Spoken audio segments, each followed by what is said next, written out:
Well, that was kind of an odd movie.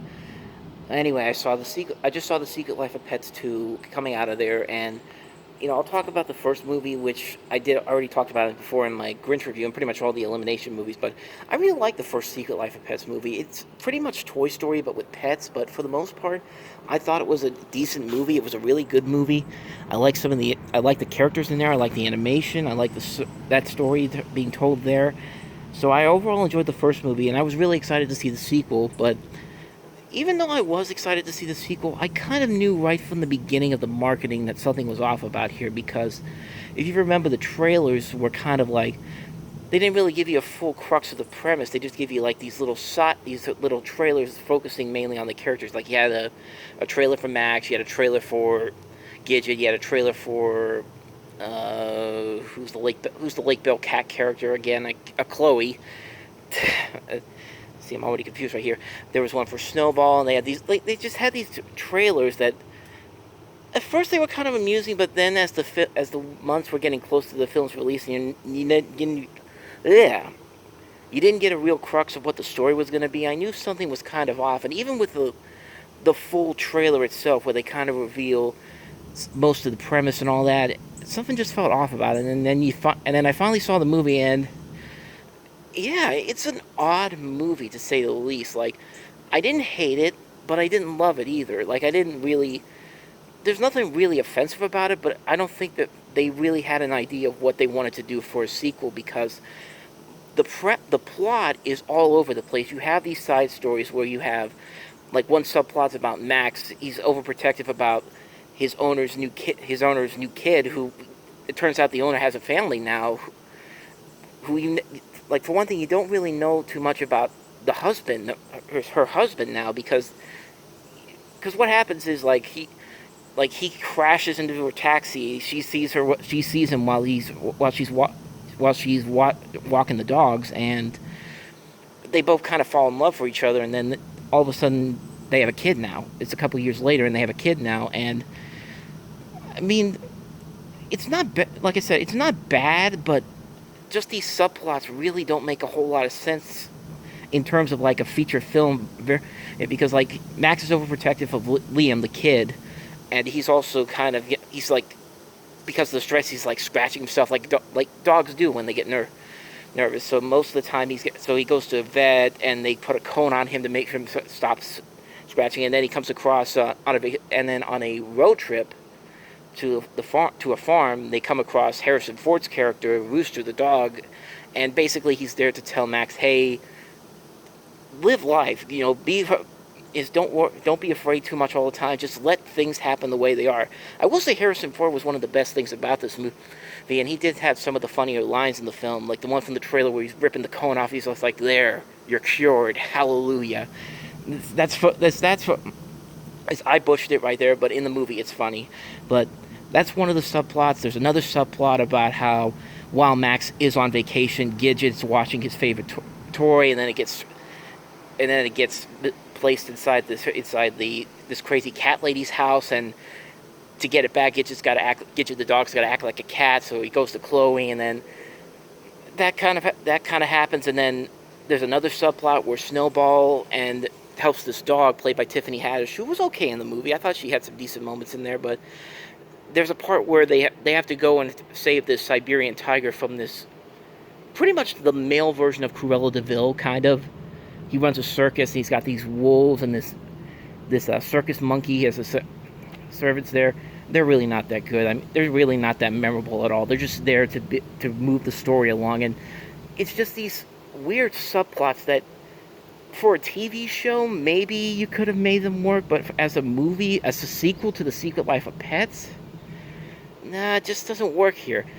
I did like some elements in here. There are still some funny moments in here. Like, there's one line in particular that completely took me off guard. It's this part where Dana Carvey's dog character from the first movie, he's like running a puppy school, and one of the little puppies he has there is Pickles, is like this little dog here, and it kind of ties back to Snowball and Tiffany Haddish's dog character's subplot about saving this tiger.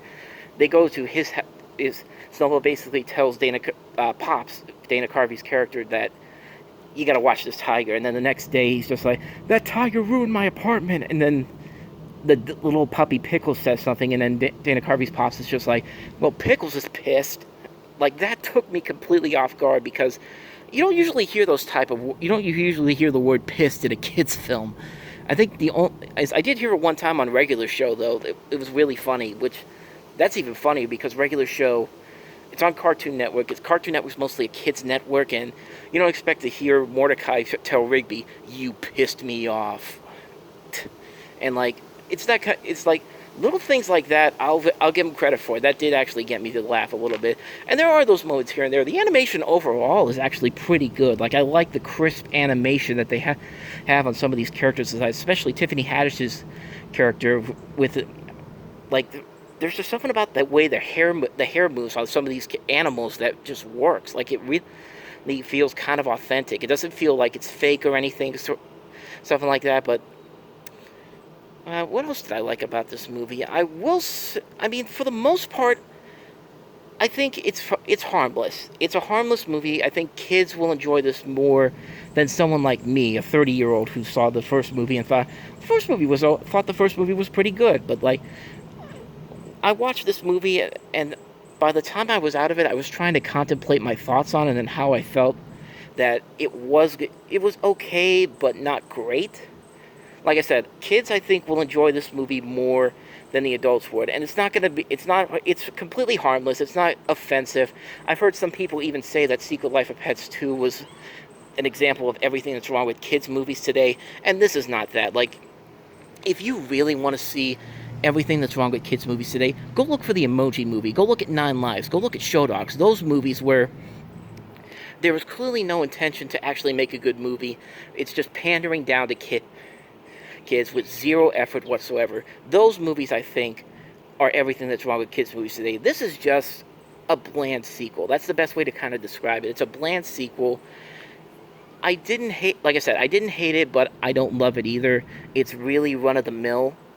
And, you know, I'm trying to figure out what's the best rating to kind of give this movie. I would say maybe, I was contemplating giving it maybe like 2.5 or 2.5 maybe, because for the most part it's not that good of a movie. But like I said, for kids, it's perfectly fine. I'd probably bump it up to like a 3-star level for, like, if it's raining outside, it's summertime, or like a big snowstorm's coming, you could pop this in and they'd enjoy it.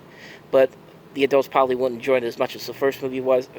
But you get the point. The Secret Life of Pets 2, it's harmless, but it's not a great movie at all. Like, I really think they dropped the ball on this one.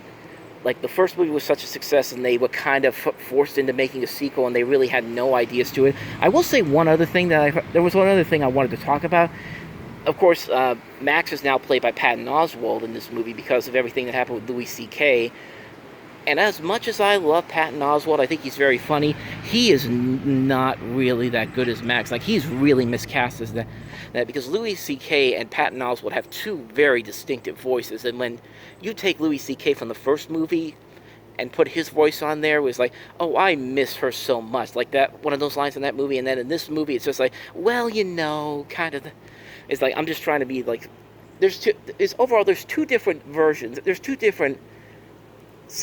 a separation between Louis C.K. and Patton Oswalt. Like, I really think you could have gotten somebody else to do the voice of Max and get someone who's close to being like Louis C.K. Like, you could have gotten somebody like Justin Theroux, like from what's something that he was on Parks and Recreation. He was the bad guy in the Lego Ninjago movie. He's somebody I think that you could have easily gotten to fill this role, and the voice change wouldn't be that big of a deal. But yeah, there's definitely a big difference between the voice of Louis C.K. as Max and Patton Oswalt as Max in this movie. So yeah, overall, like I said, Secret Life of Pets 2 is just okay.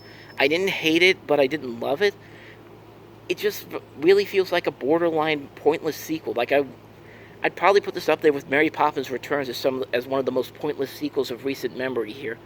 And I don't know, where do you go from here for Secret Life of Pets 3? I mean, like, what can you possibly do with this franchise furthermore? Like, the Despicable Me movies say what you will about them, they're kind of repetitive, but at least they have a story to work with. The Ice Age movies got worse as they went on, but they at least had stories to work with. This does not have a full-on story. These are just like little snippets from what could have been a TV show. You could have had just a TV show with these characters and these little subplots, and it would have worked fine there. But as a full-length movie, it doesn't work. So like I said, okay, but not great. If you like the first movie, I'd say at least wait for it to come out on DVD or Blu-ray. Rent it from like a Redbox or something, but don't pay full price for it.